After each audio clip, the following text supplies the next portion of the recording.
Coming up, an El Paso man pretended to sell homes only to then pocket all of the money. We're going to have more on this massive real estate scheme. Officials say this man ran and what to do if you feel you were one of his victims. Then the U.S. government is taking a 10% stake in the company Intel. Commerce Secretary Howard Lutnick is sharing plans to create deals with universities to own patents in exchange for research money. And Friday night football is upon us. Robert, are we in for some clear skies? Absolutely the opposite of clear skies. We could see widely scattered thunder showers, potentially strong, on our Friday night. I'm going to have your detailed forecast. We're live on Ktsm 9+, and your news starts right now.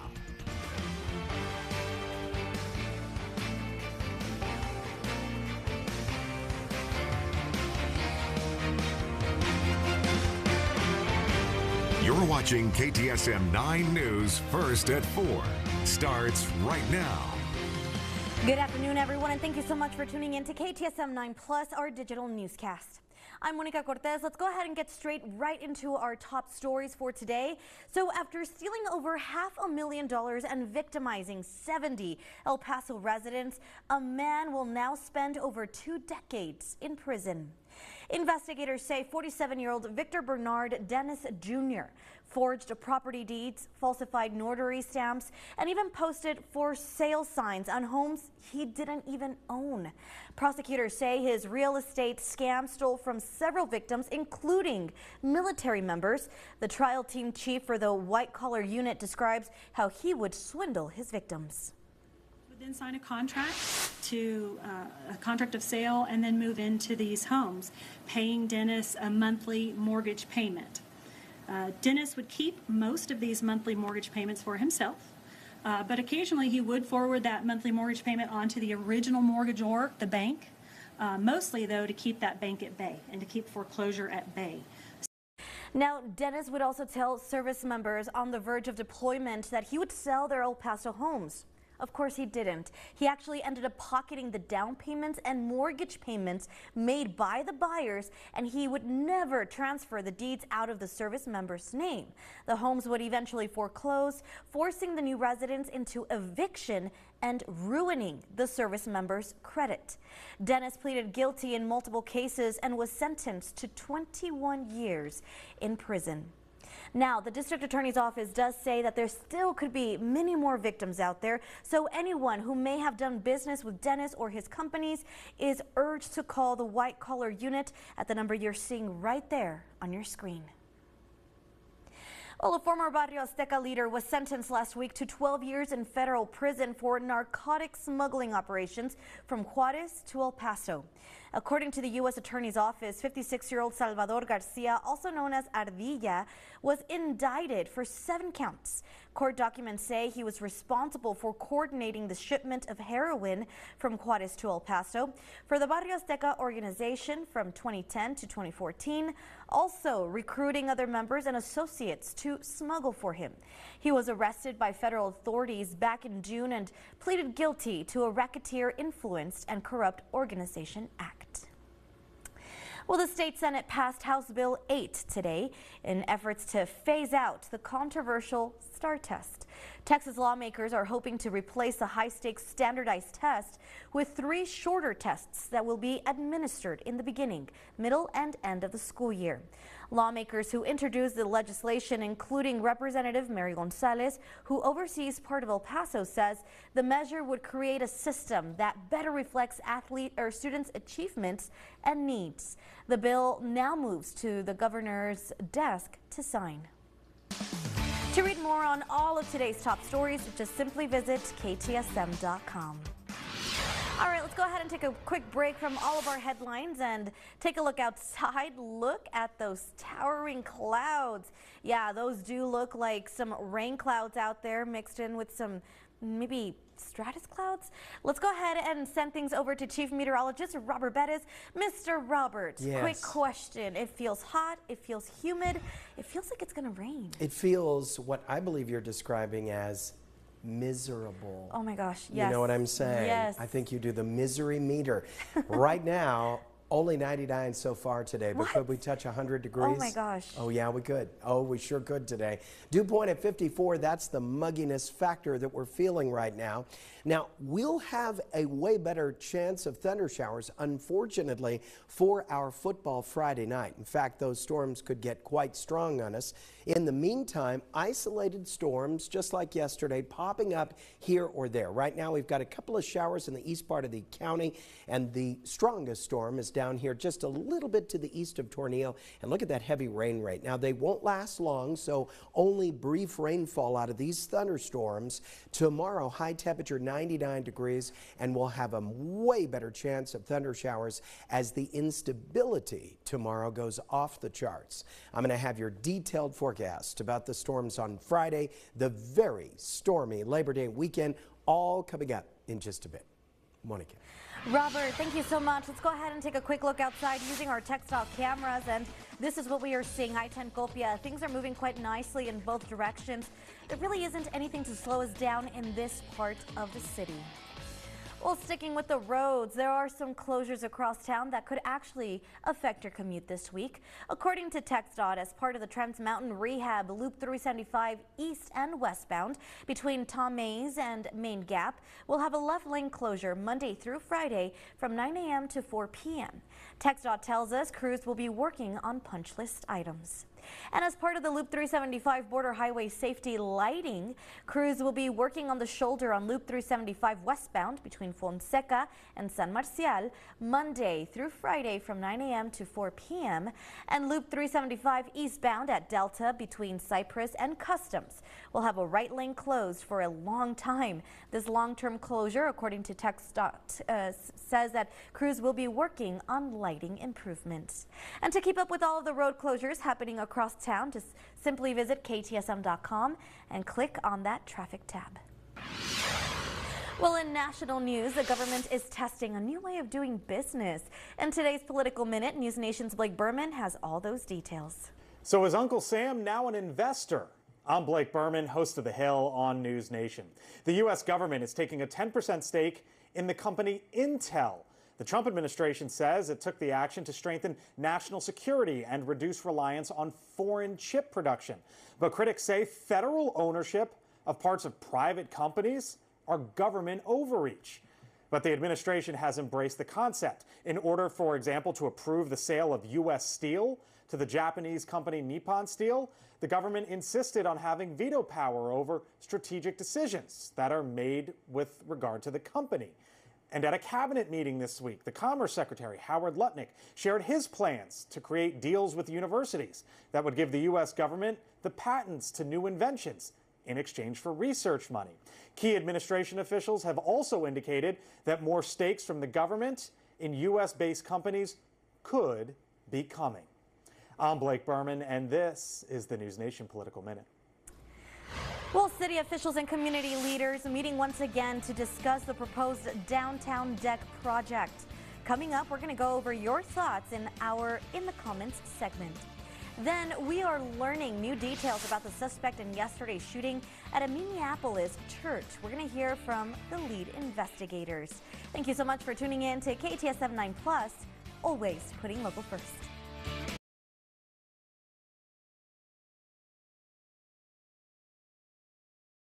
Land's only certified broadcast meteorologist. Welcome back, everyone. Okay, so what you guys don't see when the cameras are off is that Robert is just going crazy trying to forecast the weather for us every single hour. And let me Gosh, tell you make me sound so important. I feel like you are. And it's because you were telling us that this whole week has been rather strange. Yeah, it's been, of course, you know, anybody who knows weather models knows they can be all over the board, Yes. and it can be very frustrating. Nobody at home wants to hear our sob stories, but we do have to weed through the static to try to land the plane as accurately as possible. Yeah. Well, tonight, not so good of a chance of storms, but for football Friday night, I got to tell you, No. it could really get stormy by tomorrow evening. Really? Yes. Okay, so guys, watch out for that. Let's get ready. Take a look at the misery meter. The reason I pulled this out is because I feel very strongly that we're about to add one to that today. We're at 99 and holding at the airport. It's still early. It's 4 o'clock. We still have some heating hours to go. I think we're going to make it to 36 triple-digit days so far this year. Of course, I'll have that officially for you a little bit later. Here are the highs so far. Juarez already at 100, 99 for us, 92 Las Cruces, 95 Alamogordo, 79 for Ruidoso. We knew we would heat up today, and we would only have a slight chance today of little isolated area storms. That seems to be coming true to fruition. 99 is the temperature. I have a cold too, so I'm a real mess today. 22% relative humidity. Satellite radar composite. We have these spotty isolated storms. Some of them have already produced some brief heavy rainfall. We'll see them move pretty much quickly through. Right now between El Paso and Las Cruces, looking pretty quiet. It's somewhat unstable, but not enough to really push the panic button on, so I'll keep that very slight chance of an isolated storm in the area. Mainly, I think we'll see stuff like this, little spotty showers. For example, the one near Fabens. We had some fairly heavy rainfall right on the county line east of Tornillo down there. Some occasional gusts will be possible this afternoon and evening as well before it all clears out. 92 in Las Cruces right now. We've got a dew point at 47, so a little drier up there, a little more stable in Las Cruces than down here. Here are the temperatures right now in your area, and again, I wonder if officially we'll hit that triple-digit mark today. I think we've got a very good pass at that. Here is your exclusive 9-hour forecast for tomorrow. Now, tomorrow will be another hot day. I'm predicting 99 degrees, widely scattered showers and thunder showers with brief, heavy rainfall. I think tomorrow night will be a very stormy night, and yes, that does include lightning. Here is your allergy forecast. 9s for the next 3 days. That's in the high range. Low temperatures tonight, 68 Alamogordo, 67 Deming, 74 Juarez, and 72 for Van Horn. High temperatures tomorrow, 94 Alamogordo, 97 Deming, 99 for Juarez, and 94 for Van Horn. Tonight for you, Las Cruces, partly cloudy skies. Very slim chance of an isolated area storm cropping up within the next couple of hours. 96 high temperature tomorrow. Here come the thunder showers and the potential for some brief heavy rainfall. 73 low temperature tonight. We have a few isolated cells in the area. Those will taper off, leaving us with clear skies to start our football Friday, but that will end with potentially strong thunder showers. High 99. Coming up in just about 30 minutes, your exclusive 9-day forecast. We'll talk about that stormy Labor Day weekend, all coming up. You stay with us.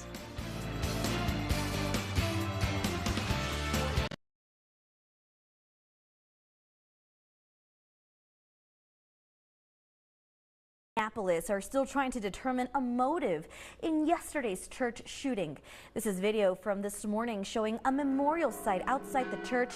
Minneapolis Police Chief Brian O'Hara told us this morning that police executed several search warrants. Officers did not find additional firearms, and he said, but recovered literally hundreds of pieces of evidence that they're going through in an effort to pin down a motive for Wednesday's violence. But nothing specific to point to as the motive for targeting this church and this particular incident. So we're going to continue to do everything we can to hopefully provide some answers as quickly as possible to our community. Well, the investigation into this incident remains ongoing as of this afternoon. Well, it's a shakeup inside the nation's top public health agency. After just weeks on the job, the president fired the CDC director. The White House says she wasn't aligning with the president's priorities. Washington correspondent Rashad Hudson has more.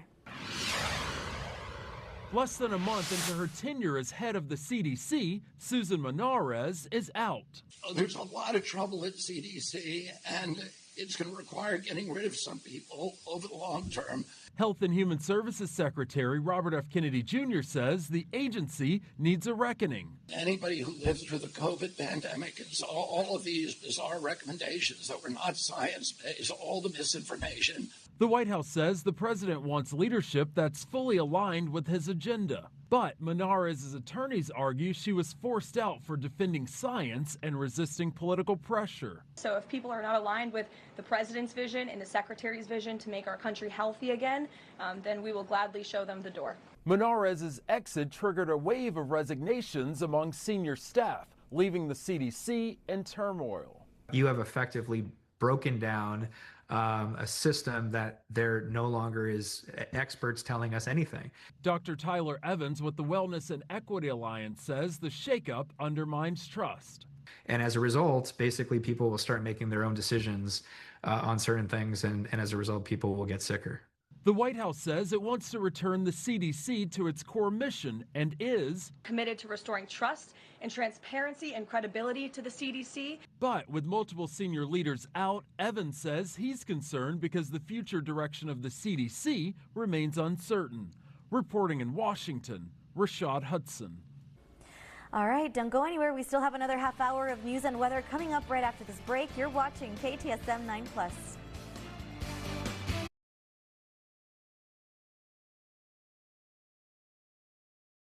Texas House of Representatives is debating a bill requiring people to use the bathroom or locker room which matches their biological sex. Activists argue that the controversial bill is designed to target transgender Texans, specifically transgender children, while the supporters of the bill say it's necessary to protect Texas women. Adam Schwager has this story. To require bathrooms and locker rooms to only be used by those who match that birth sex isn't new, but in Texas, it's been unsuccessful thus far. Earlier today, the Texas House debated the bathroom bill, which, if passed and signed by the governor, will not only affect publicly maintained bathrooms, but will require prisoners to be placed in the prison of their birth sex and prevent those born male to use female domestic violence shelters. The author of the bill says this is a necessary step to protect women. I'm proud to stand before you today on behalf of 15 million Texas women and 2.7 Texas schoolgirls who have a God-given right to privacy and safety while they are at their most vulnerable. However, Democrats who were wholly in opposition brought up several concerns with the bill. 2 weeks ago, a Minnesota woman claimed she was followed into a bathroom by staff and had to prove she was a biological woman. Democrats are concerned similar things would happen in Texas. So some not referring to, trans women, right, of being harassed in restrooms because they were mistaken maybe for being trans. Maybe they had short hair or something, or their build is, different or is not, doesn't conform to what society says that a woman should look like. How does this prevent such incidents from escalating under this policy? Democrats filed several amendments to try to change or water down the bill, including one to protect intersex Texans from the implementation of this bill and one to try to kill the bill entirely. None of those amendments gained any traction. In Austin, I'm Adam Schwager. Well, things got a little tense during the debate over the bill as Democratic Rafael Anchia cited scripture to support his argument, while Republican representative and candidate for Congress Steve Toth heckled him from his seat. Well, one of the first events designed to hire 10,000 new deportation officers took place this week in North Texas. The two-day job fair came as many local North Texas law enforcement agencies struggled to fill their own ranks. The incentives include up to $50,000 recruitment incentive and up to $60,000 in tuition assistance if the applicants stay on the job for 5 years. Among the applicants are members of North Texas law enforcement. One of them spoke with reporter Shannon Miller. I grew out of it, so I do feel like this position specifically can help me advance more of my knowledge and my skills in literature in the law enforcement realm. Now, according to ICE, they're expecting around 1,800 applicants at this event over the course of 2 days. They tell us that a similar hiring event in Dulles about a month ago, they hired 500 people on the spot. Well, after stealing over $500,000 and victimizing 70 El Paso residents, a man will now spend over 2 decades in prison. Investigators say 47-year-old Victor Bernard Dennis Jr. forged property deeds, falsified notary stamps, and even posted for sale signs on homes that weren't even his. Prosecutors say that his real estate scam stole from several victims, including military members. The trial team chief for the white collar unit describes how he would swindle his victims. The buyers would then sign a contract a contract of sale and then move into these homes, paying Dennis a monthly mortgage payment. Dennis would keep most of these monthly mortgage payments for himself, but occasionally he would forward that monthly mortgage payment onto the original mortgagor, the bank, mostly though to keep that bank at bay and to keep foreclosure at bay. Now, Dennis would also tell service members on the verge of deployment that not to worry, he would sell their homes here in El Paso.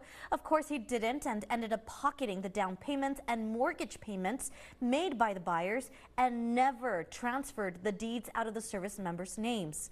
The homes would eventually foreclose, forcing the new residents into eviction and ruining the service members' credit. Dennis pleaded guilty in multiple cases and was sentenced to 21 years in prison.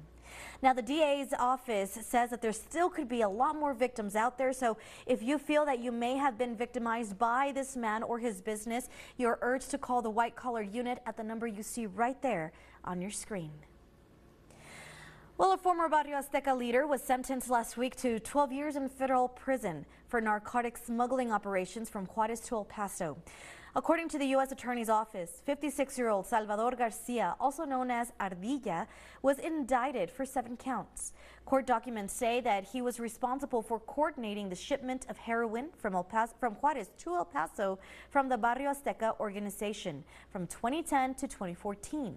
Also recruiting other members and associates to smuggle for him. He was arrested by federal authorities back in June and pleaded guilty to a Racketeer Influence and Corrupt Organization Act.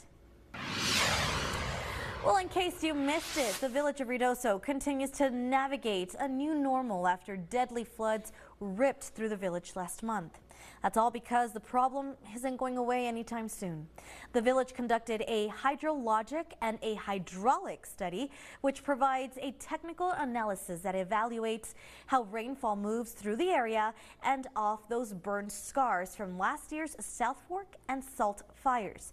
Ktsm spoke with Michael Martinez, the Village of Ruidoso deputy manager, and he says the results of that study are troubling. We think these burn scars and the waters that are coming off of them will really be impacting us anywhere between 5 to 7 years, if not 10. And so that's going to be significant.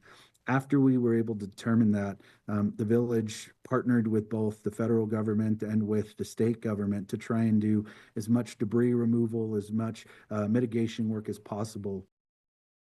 Now, as many as 400 homes were impacted by the floods, and Martinez tells us that they're also exploring moving properties away from the river with programs like buybacks. That's just how serious the situation has become, especially during this monsoon season. Speaking of monsoon, let's go ahead and talk about what it looks like out there. So you can see some partly cloudy skies, nothing too crazy though. My biggest question is, are we seeing any rain tonight? I don't remember seeing any rain last night over my house at least, but stepping outside today, Robert, oh my gosh, it felt so hot and humid. Maybe we're just getting tired of summer and summer's getting tired of us because it is a hot day today and it feels it. It feels today. it, yeah. It's oppressive outside. Well, we may, Monica, have to fire up the misery meter. 99 so far today. 100 Juarez, 92 Las Cruces, 96 Deming, and 94 so far today in Van Horn. Now today we only had a slight chance of an isolated hit or miss thunderstorm or shower in the area. So far that's all we've received, with the best up happening down here around Tornillo. Now just little pinpoint showers at this point. That had some decent rainfall with it, but it was only brief. The thunder showers tomorrow will be very different. I'm calling for widely scattered storms with the potential for some brief heavy rainfall and lightning. And of course, tomorrow evening is Football Friday night. That storm chance is going to follow us right into our Labor Day weekend with brief heavy rainfall out of storms on Saturday and Sunday as well. I'm going to have your detailed 9-day forecast coming up in just a little bit. Monica. Robert, thank you. Well, in more national news, Federal Reserve Governor Lisa Cook is suing President Donald Trump.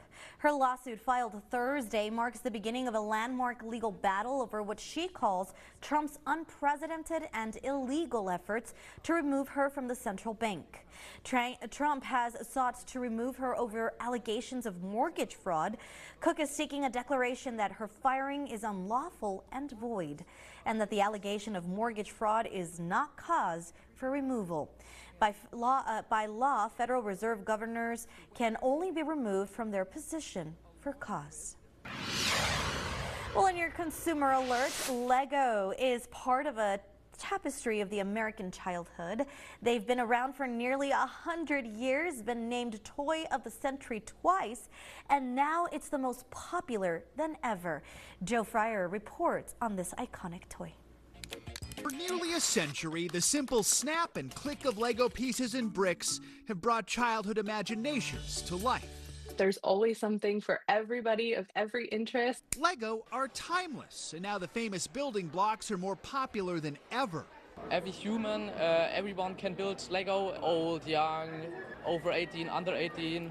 In the last 6 months, Lego revenue grew 12%, consumer sales increased 13%, and the company expanded the product, launching 314 new toy sets. So those teens plus into the adult sector where they're seeing the most growth, they really have a pulse on the trends. That's a really great thing for their company. The broad appeal? Lego designs grow with the user. There are themes to match each and every fancy. I love Harry Potter. From basic blocks that help toddlers develop motor skills to new thematic sets like botanicals timed and tied to Valentine's Day and Mother's Day, to nostalgic builds with thousands of pieces costing thousands of dollars, reminding adults of halcyon days, something I witnessed firsthand in 2021 at the Cincy Brick Show. What do you say to the folks who go, well, wait, isn't that for kids? We get that a lot.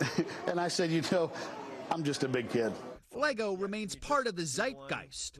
I'm Batman. The company has doubled down on expansion amid President Trump's tariff war. Lego is investing more than $1.5 billion in a factory and a regional distribution center in Virginia. But experts say Lego are more than just play. Psychologically, they take us back to a simpler, quieter time. You're really getting that kind of calming of your mind, it's clearing your mind. And more parents are using them to keep kids and teens off screens. I think that it really does spark creativity in a lot of kids, and it keeps them thinking and growing in terms of art and science and math. Though there are some side effects. If by any chance you have children and you're a parent and you've ever stepped on a Lego, you want to eliminate everything in life. Yeah, definitely hurts when you step on that Lego. Well, that was Joe Fryer reporting. Coming up, the Powerball jackpot has increased to $950 million after there was no winner in last night's drawing, when you can try your luck next. Then the state Senate passed House Bill 8 today in an effort to phase out that controversial STAR test. We're going to go over your thoughts in today's In the Comments segment. Thank you guys so much for tuning in to KTSM 9+.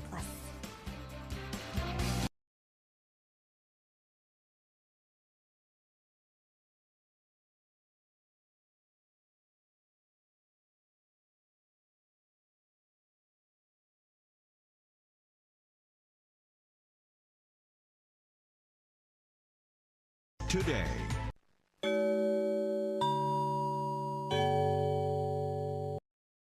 Your local weather authority, Robert Bettis, the Borderlands' only certified broadcast meteorologist. Welcome back, everyone. Well, the Powerball jackpot has again increased to $950 million after there were no winner in last night's drawing. The next drawing will be Saturday, and a winner in that drawing can get a prize of $950 million or a lump sum payment throughout of $428.90 million before taxes. 6 tickets won the $1 million or more in yesterday's drawing by matching all 5 white balls. And the Powerball jackpot has been growing since May 31st, when a California player claimed $204.5 million. Can you believe that? So, whoa, let's slow everything down. Okay. $950 million. Yes. Yes. You can take a one-time payment of $418 million before taxes. We know that in that tax bracket, you'd be paying about 50%. So you get $206 million. We don't want it, right? You know, call me when it starts to get serious. Oh my gosh, I sounds always pretty good. play it and I just... You do play it? I do. Really? I don't even know. Anyway. Let's play the other lottery. Let's do that. Weather. Okay. All right, here we go. The misery meter, 35 days. What are the odds that we're going to make it 36 by this afternoon? Right now, it is 4:46 and we're holding at 99 degrees. Could we pop that extra 1 degree between now and about 6 o'clock tonight? Ooh, if I were betting and I were buying a ticket, I would say, yeah, we'll probably do that. Let's see what we've got at the airport. 99 degrees. Winds coming in at about 6 miles per hour. Variable in direction, dew point 54. Right now, very muggy. And we've got only a slight chance today of the isolated hit or miss storms, but widely scattered thunder showers for our football Friday night. Here are the highs so far. 100 Juarez, 94 Van Horn, 96 at the Pass, 79 Ruidoso, and 93 for Truth or Consequences. Satellite radar composite. Just like yesterday, we'll see little hit or miss storms popping up with the afternoon heating. The stability between Las Cruces and El Paso is fairly good. It's not really a conductive situation for major thunderstorm action. Could we see one little isolated stray storm crop up between towns before 8 o'clock tonight? Sure, we could. There's a slight chance. But otherwise, we've watched activity out here on the eastern side of the county down around Tornillo taper off. We had some brief heavy rain right on the border there with Hudspeth County, but that is concluded. 91 is the temperature in Las Cruces right now, dew point 47. So as you go north toward Las Cruces, a little drier there. Here are the temperatures in your area right now. We're in for another hot day tomorrow. I'm predicting 99 degrees, but we could easily touch 100 again tomorrow. We have a little bubble of high pressure over the borderland. What changes? That bubble pops at about lunchtime, and as it breaks apart, here come the thunder showers. Widely scattered storms with brief heavy rainfall and lightning and gusty winds by late tomorrow. 9s across the board on your allergy forecast. That's high. Tonight for you, Las Cruces, partly cloudy skies, slight chance of an isolated storm cropping up in the area, but a better chance tomorrow with a high of 96 degrees. Tonight for us at the airport, 73. Again, we saw some action East County. I think most of the action is tapering off, but tomorrow a very different story. 99 the high temperature and widely scattered thunder showers. Only Ktsm gives you 9 full days of weather. As we cruise in to our Labor Day weekend, it is going to be a stormy one, and it kicks off, so to speak, football Friday night. Saturday, thunder showers with a high temperature of 95. Only 90 on Sunday, very unstable atmosphere. Could see potentially strong thunder showers that day. I believe we're going to have a fairly nice Labor Day. Moderate rainfall possible early in the morning hours, but by the afternoon it should be just cloudy and kind of cool with a high of 86 degrees. 89 Tuesday, 91 Wednesday, 92 Thursday, and a slight chance of storms Friday. Monica. Robert, thank you so much. Let's go ahead and take a quick look at traffic using our textile cameras. And this is what it looks like. We are seeing a little bit of congestion out there on I-10 and A&M Circle, but nothing really to slow you down. Just take extra time as you head on out. As we told you earlier in this newscast, the state Senate passed House Bill 8 today in efforts to phase out that controversial STAR test. Well, Texas lawmakers are hoping to replace the high-stakes standardized test with 3 shorter tests that will be administered in the beginning, middle, and the end of the school year. Lawmakers who introduced this legislation, including Representative Mary Gonzalez, who oversees part of El Paso, say the measure would create a system that better reflects students' achievements and needs. The bill now moves to Governor Greg Abbott's desk to sign. We did share the story all over our social media accounts, and many of you guys had lots you wanted to share with us. So we're going to start off with Ron Steph Patterson, who writes, "It'll be replaced, but this is a good thing. Teachers should be able to focus on teaching, not teaching for that standardized test." Meanwhile, Berta Ornelas writes, good, these kids get a lot of pressure by teachers at that, and with the test, they go under more stress. Finally did something good for Texas. And JCW writes, I don't think people realize they want to phase out STAR, not standardized testing. They'll just replace STAR. And here at KTSM, we do value your opinion, and of course, we want to hear more from you. So make sure you're following us on all of our social media platforms to keep in touch with us through the comments. All right, guys, don't go anywhere. We still have a lot more to share with you right after this break.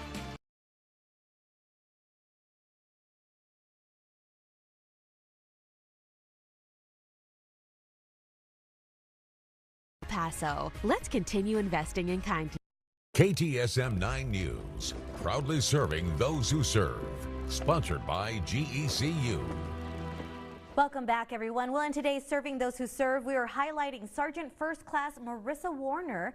She has served and been deployed to several places across the world, but she says no place is quite like Fort Bliss. Chief photographer Sean Feliz has this story. It's better at Bliss for a reason. It really is. When I first got here, especially coming through to mobilize, I would have said, really, is it? Because I'm thinking, you know, this is the place that I would come to because I know I'm about to deploy, whether it's to Iraq, Kuwait, I think even now Poland. But now that I've been here, now that I see what goes into it, now that I understand the dynamics with the local community, it is better at Bliss. Coming here, I wasn't aware that it was garrison. I was thinking standard platoons, we'll go out in the field, we'll be all we can be. Fort Bliss is garrison. Garrison is Fort Bliss. Why is that important to understand? Because our commander, who is now Colonel Soyka, because we recently did a change of command ceremony on August 6th, but previous to that was Colonel Gallagher. They have a very important role of not only maintaining what is currently offered to families and soldiers while they're here, but also for those that are coming through mobilizing through here. We're their shop, they're the last stop before a lot of them is going to see when they leave the U.S. But I think Fort Bliss and El Paso have created a formula that just works. And what I've seen in the 8 months that I've been in this seat is it's just getting better. The relationships are just getting stronger, and new ideas, I think you're going to see just in the next couple of years just how much we're integrated into that El Paso community.